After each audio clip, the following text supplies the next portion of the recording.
Chevrolet El Camino, America's unlikely hero.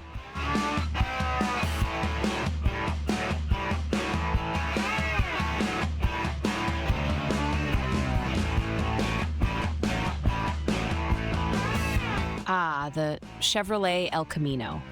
Quite possibly the most American vehicle ever to traverse the roads of this fine nation. Imagine, if you will, a muscle car that decided one day it wanted to be a pickup truck. The result? A vehicle that elegantly bridged the gap between brute force and sheer utility.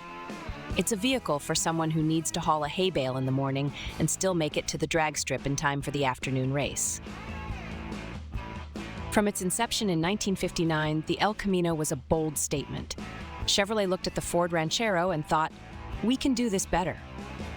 They slapped a car body onto a truck chassis and created something that was both brilliant and gloriously absurd. It was like putting a tuxedo on a professional wrestler. It shouldn't work, but somehow it does. Under the hood, the El Camino had multiple personality disorder in the best possible way. You could kit it out with engines ranging from a humble 3.8-liter inline-six to a thundering 7.4-liter V8. And that V8, it produced enough torque to pull a small planet out of orbit. This was a vehicle that could lug sacks of cement all week, then take you on a 0 to 60 thrill ride come Saturday.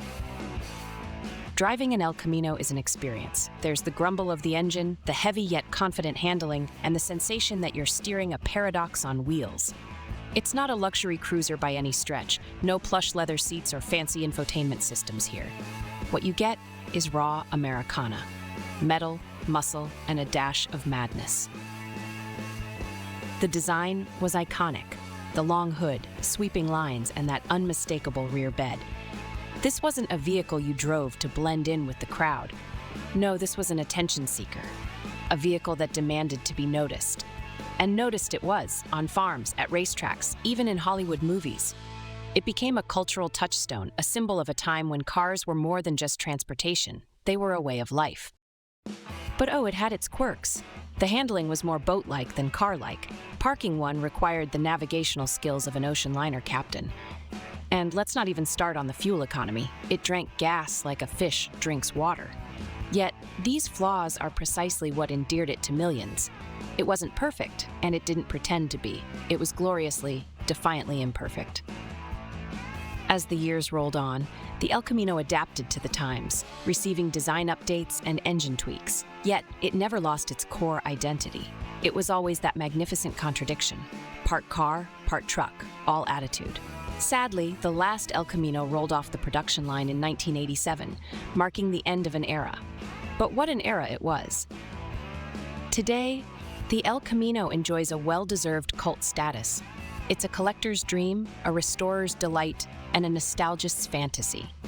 No other vehicle encapsulates the spirit of American innovation and audacity quite like it. It's a testament to a time when car manufacturers took risks, dared to be different, and created something truly unique. So, the next time you see a Chevrolet El Camino, don't just see an old vehicle. See a piece of American history, a relic from a time when cars had character, flair, and a truck bed to boot. Tip your hat, say a little prayer of thanks, and remember, they don't make them like they used to. If you loved this dive into automotive madness, hit that like button and subscribe to Auto Icons. Turn on notifications and join us as we celebrate the glorious and the absurd in car history. Don't miss out. Be part of the ride.